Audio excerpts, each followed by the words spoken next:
அல்லேலூயா. நம்ம நிறையெல்லாம் பார்க்க போறது இல்லை. ஒரு முக்கியமான ஒரு வார்த்தையை மட்டும் தேவன் எனக்கு கொடுத்தார்.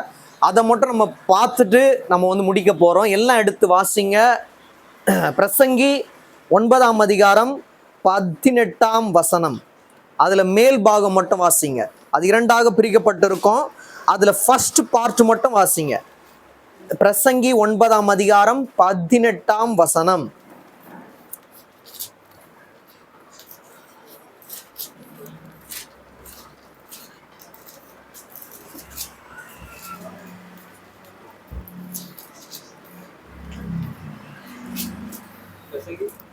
ஒன்பது 18. யுத்த ஆயுதங்களை பார்க்கிலும் ஞானமே நலம். இன்று தேவன் உங்களுக்கு தரும் வார்த்தை, யுத்த ஆயுதங்களை பார்க்கிலும் ஞானமே நலம். அப்போ ஞானம் தேவனிடத்திலிருந்து நாம் பெற்றுக்கொள்வது. இந்த யுத்த ஆயுதங்கள் உலகத்திலிருந்து தோன்றியது. அப்ப இந்த உலகத்திலிருந்து தோன்றிய யுத்த ஆயுதங்களை பார்க்கிலும் தேவனிடத்திலிருந்து நாம் பெற்றுக்கொண்ட ஞானமே நலமானது. விசுவாசிக்கிற மாத்திரம் கைகளை உயர்த்துங்க. அப்போ 2 விஷயத்தை நீங்க நல்லா புரிஞ்சுக்கணும். யுத்த ஆயுதங்கள் மேம்பட்டு இருக்கலாம், அதோட குவாலிட்டி நல்லா ஸ்ட்ராங்கா இருக்கலாம், ஸ்ட்ராங்கஸ்டா இருக்கலாம். அதை விட எவர்லாஸ்டிங் ஸ்ட்ரென்த்னு ஒன்று இருக்கு. அது தேவனுடைய ஞானத்துல இருக்கு. என்றும் மாறாத ஞானம், அது தேவன் தரும் ஞானம். ஒரே ஒரு பார்ட் மட்டும் நம்ம பார்த்துட்டு நம்ம முடிக்க போறோம்.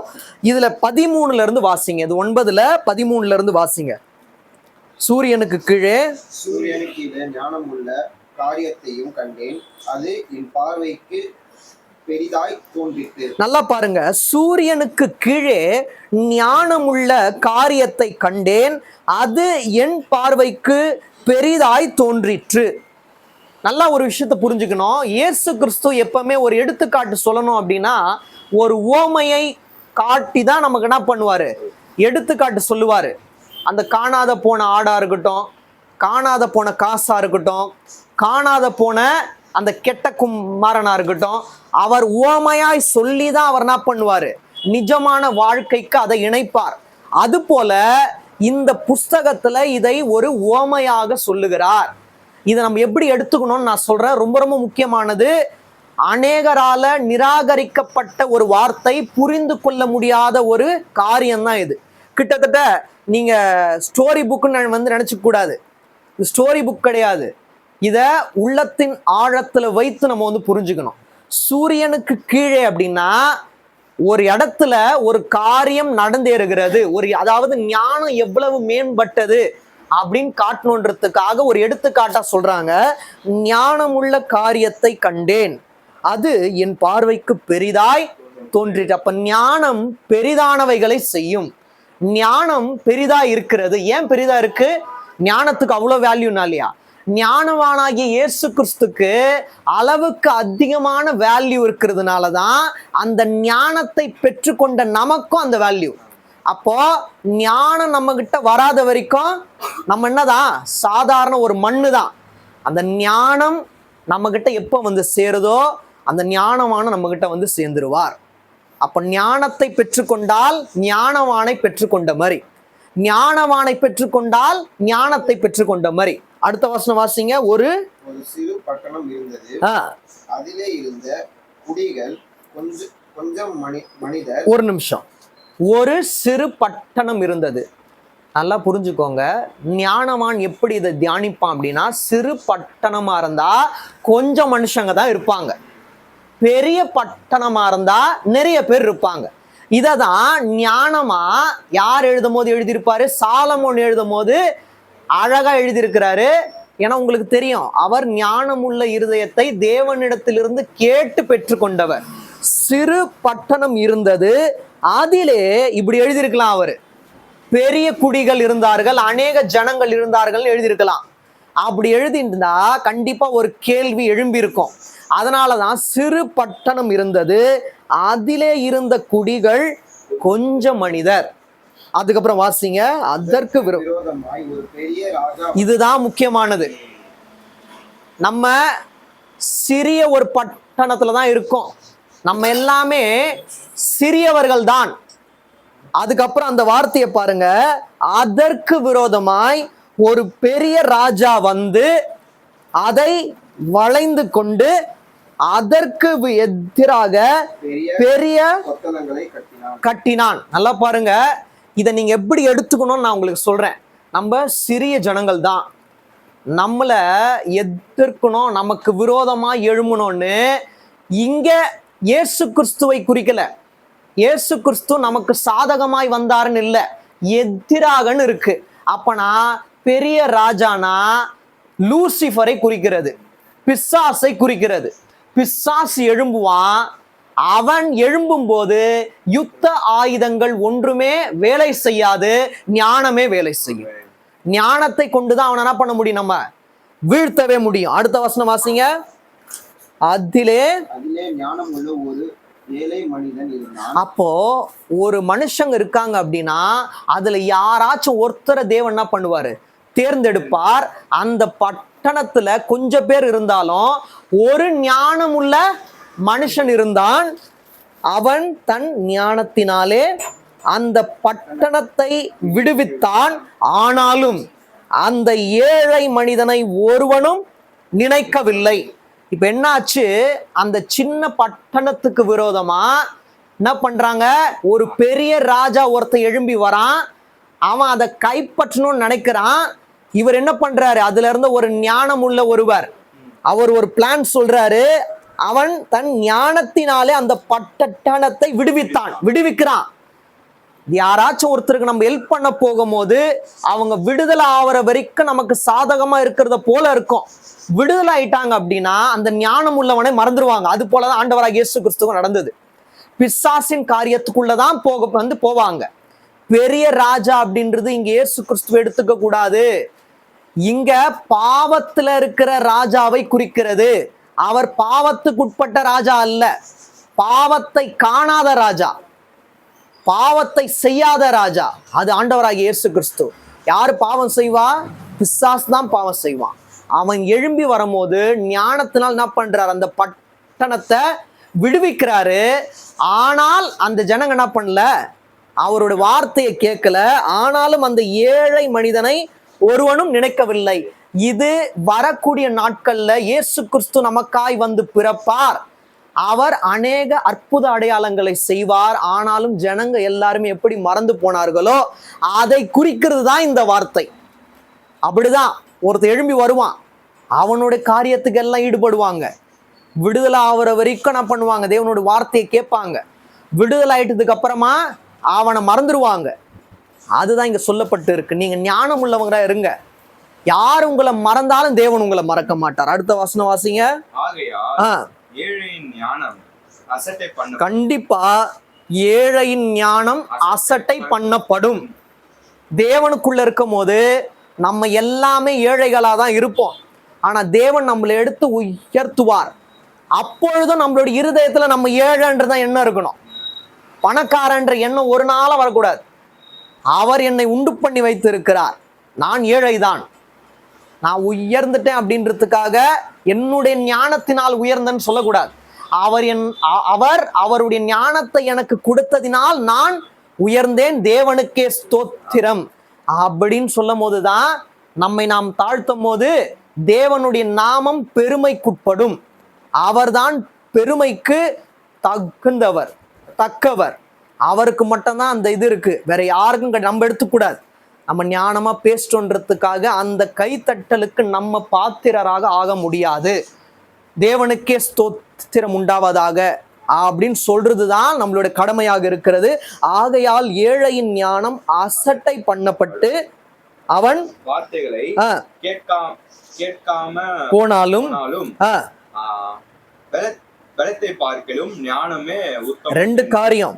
கண்டிப்பாய் தேவனுடைய ஞானத்தை கொண்டு நாம் பேசும்போது அசட்டை பண்ணப்படுவோம். நம்மளுடைய வார்த்தைகளுக்கு எந்த ஒரு மதிப்பும் இருக்காது. அப்படி இருக்கும் போதும் சோர்ந்து போகாதீங்க. அவங்க பலன் உள்ளவர்களா இருப்பாங்க, எழும்பி வருவாங்க அநேகர் பேர்.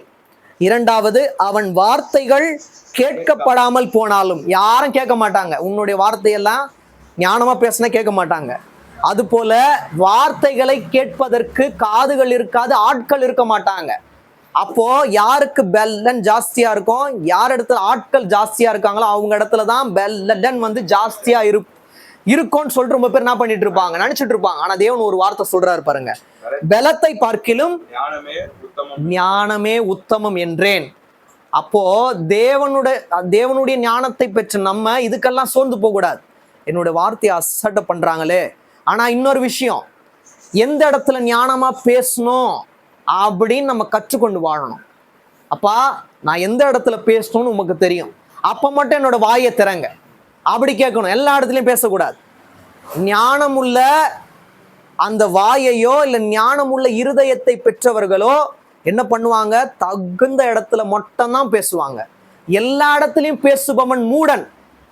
குறிப்பிட்ட இடத்தில் தேவன் என்ன சொல்றாரோ, எப்ப பேச சொல்றாரோ அப்ப யார் பேசுறானோ அவனே தேவனுடைய ஞானத்தை பெற்றவன். விசுவாசிக்கிற மாத்திர கைகளை வருத்துங்க. அடுத்த வசனம் வாசிங்க. மூடரை ஆளும் அதிபதியின் கூக்குரலை பார்க்கிலும் ஞானிகளுடைய அமெரிக்கையான வார்த்தைகளே கேட்கப்படத்தக்கவைகள். நல்லா பாருங்க, கூக்குரல் இருக்கிற இடத்துல நீங்க இருப்பீங்களா, அமைதியான இடத்துல நீங்க இருப்பீங்களா அப்படின்னா அமைதியான இடத்துல தான் நம்ம இருப்போம். ரொம்ப சவுண்ட் வருதுன்னு வையேன், நம்ம என்ன பண்ணுவோம், காதை போட்டு மூடிப்போம். ஏன்னா அந்த சத்தம் நம்மளுடைய காதுகளை என்ன பண்ணாது, இனிக்க வைக்காது. அமைதியா இருக்கக்கூடிய இடத்துல தான் என்ன ஆகும், நமக்கு நிம்மதி கிடைக்கும், சந்தோஷம் கிடைக்கும். அப்போ கூக்குரலை தேவன் விரும்புகிறது அல்ல. அமைதியான இருதயம் உள்ளவர்கள் இடத்துல தான் ஞானம் தங்கும். அங்க பாருங்க, மூடரை ஆளும் அதிபதியின் கூக்குரலை பார்க்கிலும். அப்போ மூடங்கிட்ட ஞானம் தங்காது, ஞானவான் கிட்ட மூடதனம் குடி போக முடியாது. இதை மட்டும் ஞாபகம் வச்சுக்குங்க. மூடர் அப்படின்னு என்ன தெரியுமா, ஞானம் இல்லாதவன் அர்த்தம். மூடரை ஆளும் அதிபதி. நல்லா பாருங்க, ஒருத்த மூடரா இருக்கான், அவனை ஒருத்த ஆளுறான் அப்படின்னா அவன் என்னவா இருப்பான், மூடனாதான் இருப்பான். மூடனை ஆளும் ஒரு ராஜா மூடரா தான் இருக்க முடியும். ஆனா தேவன் அப்படிலாம் கிடையாது, ஞானவான். ஞானவான்களை ஆளும் ராஜா ஞானமுள்ள ராஜா. அதுதான் இங்க குறிக்குது.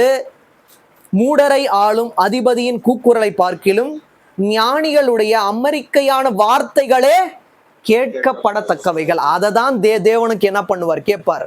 நீங்க கூக்குரலிட்டு தேவனுக்கிட்ட பேசினா தேவன் கேட்டுருவாருன்னு நினைக்க கூடாது. அமைதியா பேசினாலும் தேவன் கண்டிப்பாய் கேட்க வல்லவரா இருக்கிறார். இப்ப இறுதி வசனம் வாசிங்க, புரியும்.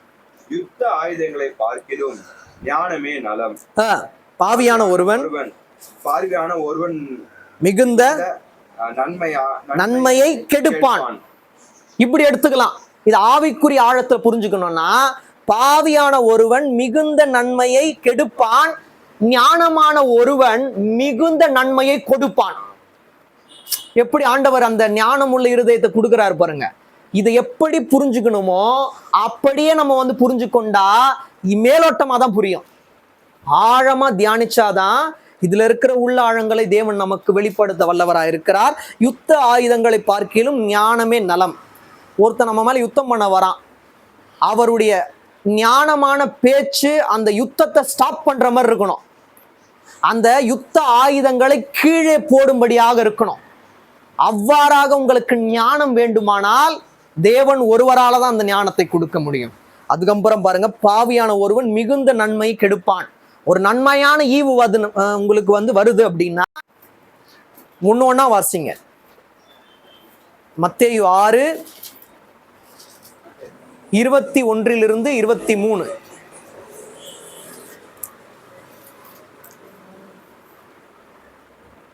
உங்கள் பொக்கிஷம் எங்கே இருக்கிறதோ அங்கே உங்கள் இருதயமும் இருக்கும். இந்த வசனத்தை மட்டும் நீங்க வாசிச்சீங்கன்னா ஞானம் விளங்காது. ஞானம் விளங்கணும் அப்படின்றதுக்காக தான் உங்களை அடுத்த வசனமும் நான் வாசிக்க சொல்றேன். கண்ணானது சரீரத்தின் விளக்காய் இருக்கிறது. உன் கண் தெளிவா இருந்தால் முழுவதும் வெளிச்சமாய் இருக்கும். இதுதான் ரொம்ப ரொம்ப முக்கியமானது. இதை வாசிச்சுட்டு மேல் வசனத்தை வாசிங்க, ஞானம் விளங்கும் பாருங்க. உங்கள் பொக்கிஷம் எங்கே இருக்கிறதோ அங்கே உங்கள் இருதயமும் இருக்கும். இப்ப எங்க இருக்கு உங்களுடைய பொக்கிஷம்? கண்கள்ல இருக்கு. கண்கள்ல பொக்கிஷம் இருக்கிறதுனாலதான் இருதயம் தங்கி கொண்டு இருக்கிறது. அப்போ உங்களுடைய கண் கெட்டதா இருந்தால் உங்களுடைய இருதயம் அங்க தங்காது. இப்ப 22 நீங்க வாசிங்க, புரியும், பொறுமையா வாசிங்க. கண்ணானது சரீரத்தின் விளக்காய், அதுதான் விளக்கா இருக்கிறதா. அது அணைஞ்சு போச்சுன்னா எல்லாமே அணைஞ்சு போயிடும். அதனாலதான் எல்லாமே சீக்கிரமா கண் ஆபரேஷன், அதாவது எங்களுக்கு கண்ணு தெளிவாகணும் அப்படின்றதுக்காக என்ன பண்றாங்க, ஒண்ணு கண்ணாடி, லென்ஸ், இல்லைன்னா ஆபரேஷன். ஏன் பண்றாங்க? அது சரீரத்தின் விளக்கா இருக்கிறதா. நமக்கு அப்படி வாசிங்க கீழே. உன் கண் தெளிவா இருந்தால் உன் சரீரம் முழுவதும் வெளிச்சமா இருக்கும். உன் சரீரம் முழுவதும் வெளிச்சமா இருக்குமா? நம்ம கண் வெளிச்சமா இருந்தாதான் சரீரம் முழுவதும் வெளிச்சமா இருக்கும். இறுதியா அதுக்கப்புறம் வாசிங்க. உன் கண் கெட்டதா இருந்தால் உன் சரீரம் முழுவதும் இருளாய் இருக்கும். உன் கண் கெட்டதா இருந்தால் சரீரம் முழுவதும் இருளாய் இருக்கும். அப்போ கண்ணு கெட்டு விட்டாலே புரிஞ்சுக்குங்க, அதாவது ஆவிக்குரிய வாழ்வுல உங்களுக்கு தெளிவு இருந்தது அப்படின்னா மாம்சம் சரீரம் முழுவதும் தெளிவா இருக்கும். ஆவிக்குரிய வாழ்க்கையில உங்களுக்கு தெளிவில்லை, நீங்க கெட்டு போயிட்டீங்க அப்படின்னாலே உங்களுடைய சரீரமும் உங்களுடைய வாழ்க்கை முழுவதும் இருளாயிடும். வாசிங்க. இப்படி உன்னில் உள்ள வெளிச்சம் இருளா இருந்தால் அவ்விருள் எவ்வளவு அதிகமா இருக்கும். எவ்வளவு இருக்கும்? ஆனா ஒரு சின்ன வெளிச்சம் அந்த இருள் முழுவதையும் நீக்கிவிடும். உங்களுடைய கண் எப்படி இருக்கணும்? வெளிச்சமா இருக்கணும்.